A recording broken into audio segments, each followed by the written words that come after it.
And hello again. Welcome to another super exciting edition of the Stafford Media Channel. We have some great thing in store for you guys, all you photography students, so let's dive in.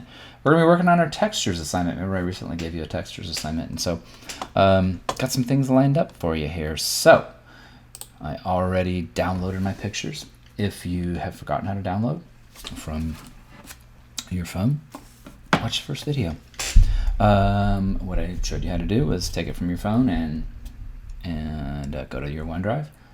Take it from your OneDrive and put it into your picture folder. So let me go ahead and show you really fast where they are now. I like keeping all of my images in the picture folder. So if we look at my screen here, I click on my File Explorer and there's a thing that says Pictures. So click inside of Pictures. It's thinking here, and I think I made a folder. Yep, there it is right there called Textures, and I brought in a bunch of textures right here, and I already played around in some a little bit. So that's where they're stored. All right, so let me go ahead and boop, open that. So that's what we're gonna do. That's an antique I have in my backyard, and it's, I don't even know what it's from. It looks like it's, I imagine it's like some old, I don't know, 1930s era roadster, you know, kind of something that looks like the Al Capone movie sort of thing.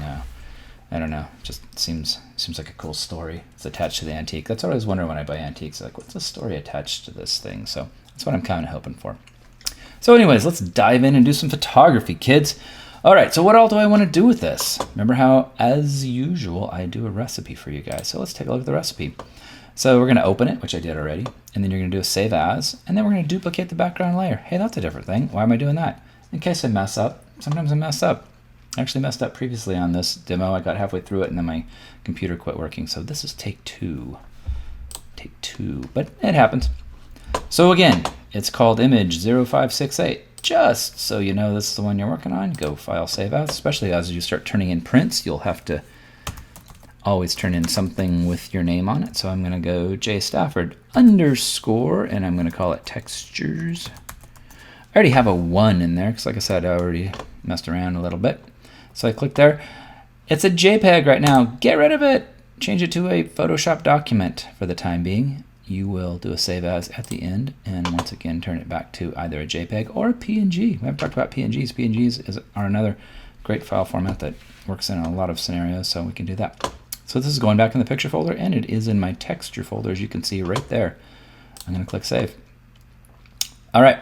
Let me open my layer palette, which is right over here. If at any time you can't see any of your palettes that are showing up here, you go to Window, and you will be able to find any of these windows in here showing. And so it's not showing here because it means I already have it open. So click off that. Layers. Oh, I'm sorry, it was already clicked. I was looking for textures. Yeah, layers right there. All right, so there it is, and it says to duplicate that background layer. Boop. There it is right there. Okay, what's next?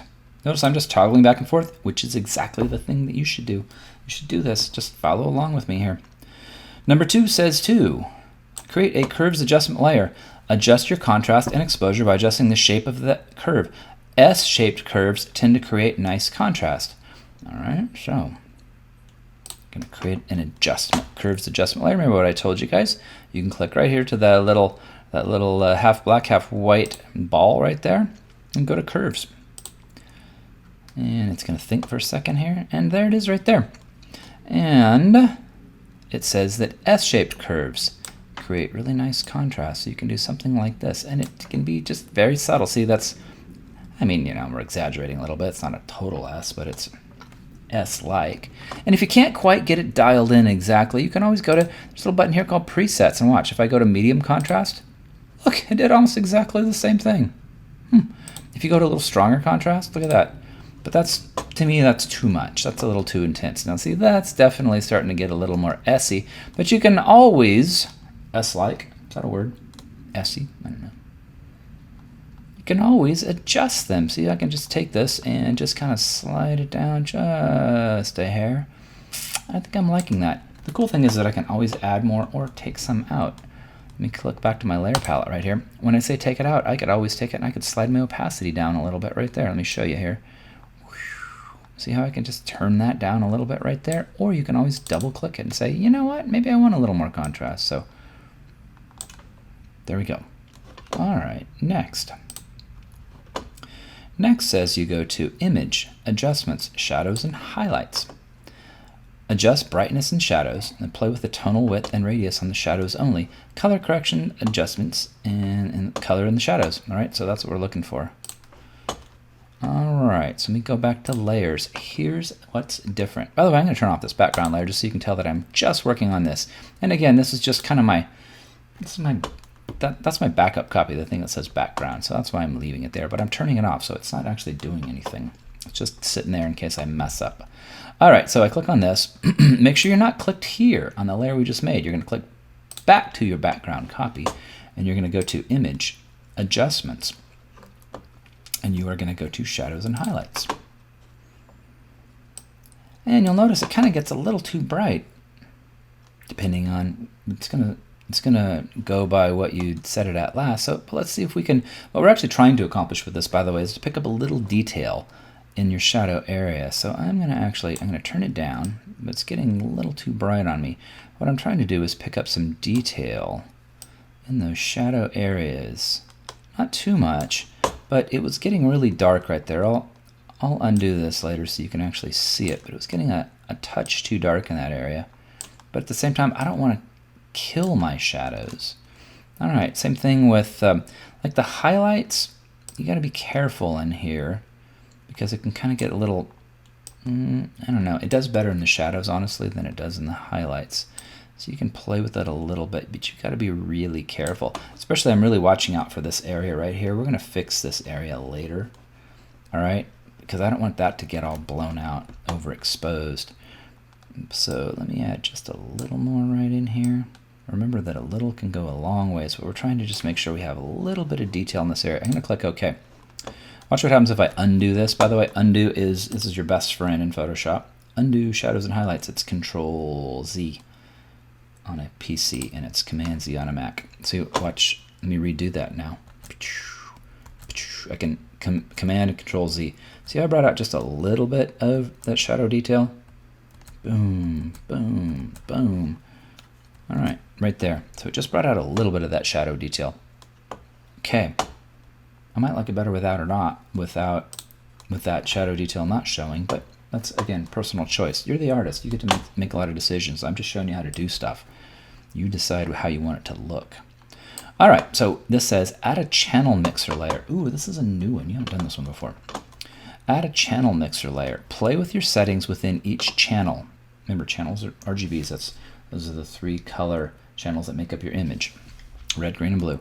I can't really tell you which settings to use because every image will be different. It might look kind of whacked out until you play with your blending modes on your layer palette. I don't know if whacked out is a real photo term or not, but you know what I'm trying to say. So we're going to add a channel mixer layer. We're going to play with our settings within each channel. All right, so let's do this. Now you'll be able to go down here and you're going to, again, click on that little black and white ball. In fact, let's do it a different way. You can go to Adjustments and you can find a channel mixer. So you can kind of cruise through here. You'll notice as I roll my mouse over these little tiny images here, you can see that it shows right there. That's what we're looking for right there. See, it says channel mixer. I like doing things different ways sometimes. All right, so you'll notice how in the preset it sets at default, and then here's your output channel, if I can say that. Now there's some black and white presets that are in there, and you can also save some of your own presets. We'll learn how to do that later. I'm going to leave it at the default right now, but each channel, notice there's a lot of red in this, so I can actually go through this here and I can change how my reds come out here. Now you'll notice how, whoa, it can get really crazy kind of fast, but what I'm trying to do is just kind of bring out some of those reds, and then maybe I'm actually turning some of the greens out of there. You have to be careful because, see, whoa, you don't want that. But I'm just trying to take a little bit of that green out of there. Now there isn't much blue in the image, but I can actually do that a little bit. So now let's do this with each channel now. See how I can actually play with each one of these. Not too much red, but I want to bring out some of this rust color in here. And I don't think there's much blue in here, but See how you can really change the look of it? By blue's complement, meaning the color that's opposite on the color wheel, is yellow. So you'll notice how as I turn it to the right, it's getting bluer, which would work for some images, but just not this one. But as I turn it then to the left, it can get a little more yellow golden, and I like some of that. Now you might kind of end up in a place where you're kind of going, I don't know if I like this as much, but check it out. Now let's go back to our layer palette. That's not too bad there. But what you can do now is inside of the layer that you just made, is you have this channel mixer layer now. So now I can actually change the blending mode. And again, that's how two layers interact with each other. So some of them will look really weird, and some of them will look, that's actually not bad. So as you click through each one, hard light's probably too much. Soft light, wow, all right. So by changing your blending modes, now look how intense that got. And that's probably a little bit too much. I might come back to that. That's not too bad. That's blending mode. Some of them will be like, whoa! But with other ones, it'll look kind of cool. This kind of looks weird and sort of surreal looking. We'll put a note on that, a pin, and stick a pin in that, because we're going to do a surrealism assignment coming up pretty soon, and we might do some crazy colors like this. Hard mix. Some of them will look, yeah, clearly not good. Just so we don't spend all day, but you have a little bit of time. Play a little bit. I can click on the soft light one, but you might still think, you know, that's cool. Again, let me click on and off it. It's actually not too bad. But what I want to do is just turn it down a little bit, so you can actually either click right here on this little slider, or you can also just click right there. See the little finger with the arrow on it? You can slide it back and forth, and you can get some pretty cool effects that way as well. I think I'm liking that. See what I did? I really intensified those colors. Look at that. Look how I really brought out those colors and everything. I like that, but this area still bothers me. We're going to come back to that. Okay, so now we are going to, here's where we're going to start to fix it. It says to add a layer. Sample a color within your image with the dropper tool. Use low flow of 20%, and then you're going to paint in areas that you want warmer. Change the blending mode to screen. Okay, so we're going to create a new layer. So I'm going to go all the way to the top. It's kind of like making a vignette, you'll see. And I click on create a new layer, and then it says use the dropper tool. Now watch, I'm going to paint in some areas. So I'm going to grab, this doesn't say this in the instructions, but watch this. I'm going to grab the paintbrush tool. And so I'm actually going to paint in these areas. But if I hit the Alt key when I'm holding the paintbrush down, it actually changes into the eyedropper. And I am actually going to, you'll notice how, look right here. This is called my foreground color. And when I click, you'll notice that, wow, look, that color changes. So see how it's literally changing all in there? So I can actually, I'm going to pick something in this case a little dark-ish. Not black, but something kind of in the dark brown tone. Probably like, I'm liking that right there. So now what I'm going to do is I'm going to take my opacity and turn it down maybe like 10-ish%. It's at 8 right now. And now what I'm actually doing is I'm just painting in some dark tonality in those areas. That's literally from the image itself. And you can redo it. Like if I said, hey, let's get a little closer to there. And I just sampled that area there. It's like I'm making a colored vignette. You know, we've made vignettes already. I'm going to go ahead and go darker on this corner right here. Alright, so I got all these looking pretty good. What I'm trying to do is, again, just create a bit of a vignette here, but it's a colored one. Here's still the problem. Alright, I'm going to click here and see what happens if I'm going to turn my opacity up a little more. A little better there, huh? See that? You don't want something super bright right in the corner, especially when it's a triangular shape right there, because it just really, my eye goes to that. All right, my eye goes to that. And so, yeah, I might turn that down a little bit. And then I'm going to put it to screen as it said. So screen is right here are my blending modes. And then I can actually, if I don't like it too much, I can turn it down. Now you'll notice how it now is, see, it's actually, I might like it better without screen on there. What do you think? What's overlay do? That's not, yeah, might be better with overlay in this case. I'm like an overlay a little more. Yep, I do. Tends to make it look like it's more a part of the image. I'm going to turn it down a little bit.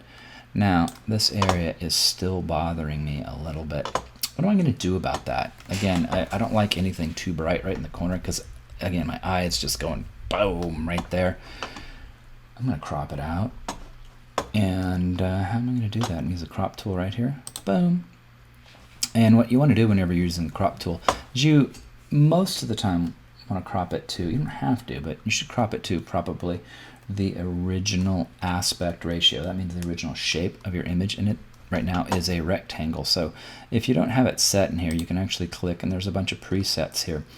And so this is in a 2:3 aspect ratio, which prints like a 4:6. You've all seen prints before in a 4:6 format. If you're doing like, TV stuff, you'd do 16:9. Let's times your television is set to 16:9. But we're going to go ahead and stick to the preset here. And if it does this on you, hey, I didn't want that to be a vertical. See how the crop changed a lot? Then you just click right here, and it will flip-flop your direction. So now it's a horizontal again as opposed to a vertical. And you'll notice I can't change the shape. If you didn't click on this right here, like if you, for example, let me click right here. If you say just ratio, it will let you just do any size and shape. And so you'd end up with potentially squares and things like that. So you don't want to do a square. And click one more time here and open that all the way up. And my computer's lagging a little bit. I'm going to go ahead and go. Notice how it's called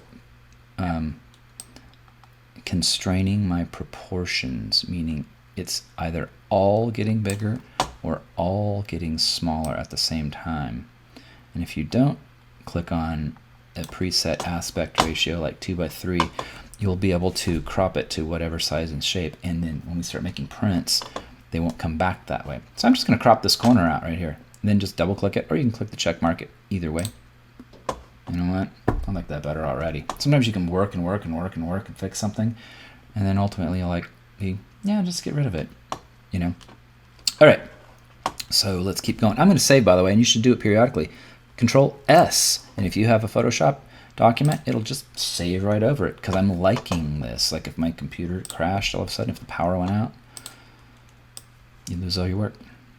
All right, so now, next one. Add a curve adjustment layer. Pull up each individual colors. Now, pull up each individual, I should say color, not colors.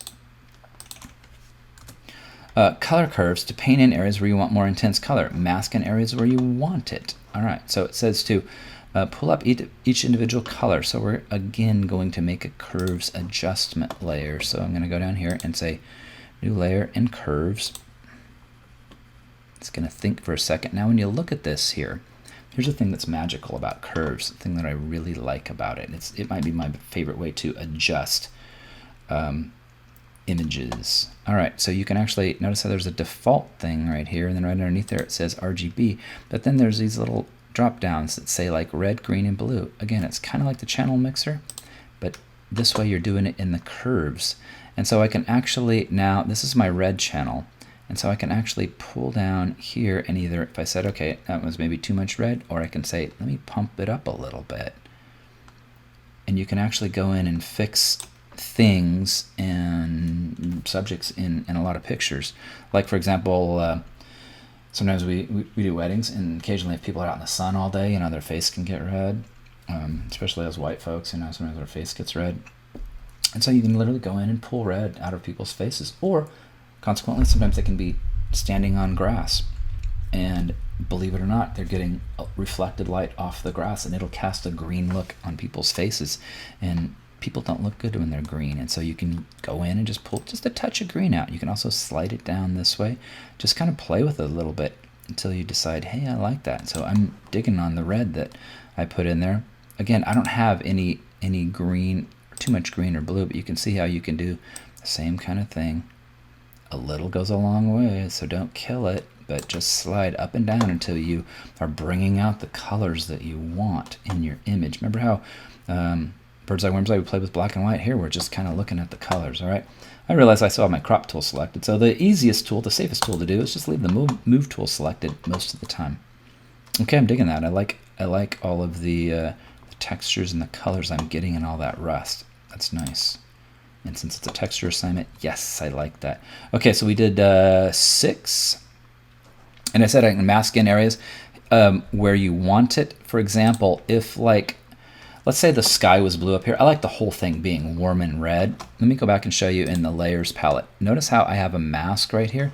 Let's say that I had this was sky up here, right? It's just kind of looking at the ground. But let's say it was sky up there, and I didn't like the red cast in the sky. I could actually click in this mask, and I would click my paintbrush, and I could just, you want to always paint either black or white, so click on your default colors, paint black or white when you're masking, and then you can just turn down how much you want. In this case, I'd probably turn it to about, maybe it's 35%, that's good. And I could literally take out that effect, all right? All right, my flow's down a little bit, but I can change your brush. Watch this one. Brackets will make your brush get bigger or smaller. So I can literally paint out that effect. See what it's doing in my mask right there. I don't want that. I like the way it is, so I will undo that. You can also step backwards too, and it'll undo that, and it will undo step backwards again. So I'll show you a lot more about masking, like in an image where you can actually see it, because you really can't see much here. But there's plenty of times whenever I could like take this out. See how there's not a big effect. I just brought in some red, but you really weren't seeing a big change there. There'll be other times when I can show you a really big change. Okay, next we have, getting close to being done. We are going to now sharpen. You're going to create a new layer and do stamp visible. Control-Shift-Alt-E. We're going to desaturate the layer, change the mode to overlay, and then you're going to go filter, other, and high pass, and then you're going to change the settings. Create a layer mask and sharpen areas where you want it. Okay, let's do that. So I can, it says to make a new layer, but I think it'll do it itself. Control-Shift-Alt and E. And yes, it did. So that was unnecessary to make a new layer, because it will make one for you. So it said to do that. And then you go to image adjustments, desaturate, and it just made it black and white. You said, wait, we did all that color, it's black and white. Still going, hang on. Then you go to filter, other, and high pass. And usually 10 looks good. You can play with other settings if you want to. I'll keep it at 10, I like 10. You go to OK. And then you change the blending mode. Filter, other, change setting the layer mask, sharpen where you want it. I didn't, oh, mode to overlay. I was looking for that part. I knew it, but I wanted to make sure that you knew it. Overlay. And now, let me zoom in. You can see what I'm doing. I'm going to do Control+++. You can see, oh, look at that, boy. You look like you get tetanus off that rust. It's so nice and sharp there, right? See that? But it's probably too much. Let me click this on and off. Click. Oh, yeah. See how much sharper that is? Look at that. Amazing, huh? Amazing. All right, so I'm going to go Control-, and I left my paintbrush on there. So if it looks too much, I kind of like it high on this image, but I'm going to turn it down a touch, because sharpening is one of those things that it can be too intense, for sure, sometimes, especially on people. People look horrible when they're over sharpened. Sometimes it looks cool, like on hair, lips, and eyes, and I'll show you how to do that whenever we're doing portraits. But if you do too much, it makes our pores look terrible. All right, almost done. Here's where we're going to do the opposite. You're going to do a new layer, and you're going to do stamp visible. Actually, just do stamp visible. Control-Shift-Alt-E. And then we're going to do filter blur and a Gaussian blur. All right, we're going to do a Gaussian blur. So I'll do a stamp visible again. Control-Shift-Alt and E as in Edgar. And it just did that again. Now, I shot with really shallow depth of field. See, it's sharp right there, and it's blurry back there. Your phone may not allow you to do that. Let's pretend that maybe that we want to actually blur this out. So I can actually blur this. Now you have to be careful, because doing it in Photoshop can make it look fake. You guys actually have a newer version than I do. I probably need to update my my Photoshop version. So let's go to Filter, Blur, and Blur Gallery, or Blur. I said to use Gaussian Blur. I'm going to change this right here because I do have a really cool one that I like in here. You guys try this. You can also do it the way I described it, but I reserve the right to change my mind sometimes. Tilt Shift, it's a really cool one. I used to work with this guy who had a tilt shift camera, and what it is, it's a camera that you can make the lens do this, or this, or this, and what it would do is it would change where your image is focused at, because like he had a film camera, but by tilting the lens like this, it would cause part of the image to be sharp and part of it to be blurry, and it was like super cool. This mimics that look, so you can change how much your picture is in focus and how quickly it falls off. See, like, watch, I can take this and I can twist it, and you can see, hey, look, now it's all of a sudden going blurry back there even more than it did. I can make it so it falls off pretty quick, but you have to be super duper careful because it can look really fake. Like if it's supposed to be sharp here, you'd think that it's still sharp there. Be careful that it doesn't get too crazy on you. I'm going to turn it down a little bit. I think that fall off is too much. And if you change how far apart these are, the fall off will be a lot slower. And you can actually pull it off your screen too, so that way it just fades off there. I think I like that a little bit better. That way we're not overdoing it. And then when you like it, click OK, and now it's applying that. So I'm keeping it subtle, but you can make it a little more dramatic. So I probably kept it a little, probably could have done it a little bit more, but because I think it just maybe changed it a little bit there. If we had more time, oh yeah, I can see, if you look right across that top, you can see a difference in how it just caused it to just even enhance the bokeh, which is the creamy blurriness in the background. Just kind of enhanced it even more. So that's a fun one to play with a little bit. Just don't overdo it because it can look fake, especially if you have those lines too close together. It'll like make a really unnatural fall off and it doesn't look so good. I probably could have done a little more here, but that's all right. Okay, play with it though. That's how you learn Photoshop, is by just getting out and playing. Okay, now this says to dodge and burn where necessary. So if you have any part of your image that's maybe too light, too dark, whatever, do that. So I can actually do it on this autofocus layer, this blurry layer. And by the way, if you forget which layer is which, you can always double click on the eye and go, okay, that's my blur one. And then if it helps you, you can actually click on it, double click on it, and I can type blur. And with the previous one, I can type, that was my sharpen layer. So I double click and I can type sharpen. And as you do subsequent assignments, it will be very helpful for you to be able to keep your layers all labeled, so you know actually which layer you're working on and what that one does, because you'll have a lot of things, a lot of moving parts. So it's easier if you have something telling you which is which. Okay, almost done here, and I said dodge and burn where necessary. If you remember, we used the dodge and burn tool previously, and it's right here. So remember, roll your mouse over things if you forget what something does. But if I use the dodge tool, and like I'm gonna turn my exposure up just a little bit. It's like maybe usually try things at like 35% or whatever, and you have to be clicking on an image layer for it to work. And again, I'm using the brackets to open brackets up and down, and then I take it and if I want to just lighten this up a little more, if you're not seeing enough, notice how it just got too light right there. See how I did that? I am going to, here's another thing you should learn, is do your history palette. It takes a second to do that. So boom, boom, maybe just, let's see, do I want just a little bit? I think that exposure is too high. I'm going to go to maybe about 15%. I don't want to, but if I wanted to lighten this, see, I can just lighten that area right there. And see, it just lightens out a little bit. I think I like it the way it was, but for example, if you have something, again, let's try right here. If I want to just lighten this area a little bit, that's actually not too bad. But use it, yeah. See how I just lighten that? Yeah, I think I like it No, maybe I like it a little lighter. So I just did a touch there just to add. Don't try and take something that's black and turn it white, because it's going to be like, whoa, it'll look very fake and not very good. Not very good fake. It'll look like unnatural. So that allows you to fix all the things in your image. So I'm going to save it, Control S, or if you forget that, go Control Save. It's grayed out right now because I just did it, and then you're going to do a Save As. This is where, nope, it's saying it's saving right now, and give me a second. Let's try that again.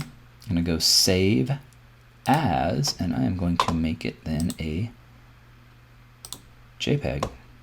And I'm going to put it in my picture folder under Textures and Save, and click OK, and done. Done. I think if we looked at the before and the after, you would be like, holy mackerel, that looks really cool. Let me see if I can open that one and so you can see the difference in the original. My other camera shut off, but that's okay. You're still going. You're still with me, right? Okay, so if we look at that original there, I think this is the one, and if I just open with Photos, this isn't the exact one. I took a guess. But look at the difference. It was at the same exposure. It's just a slightly different perspective. But if you look at the difference. Look at how much more detail there is in that. So cool. So yeah.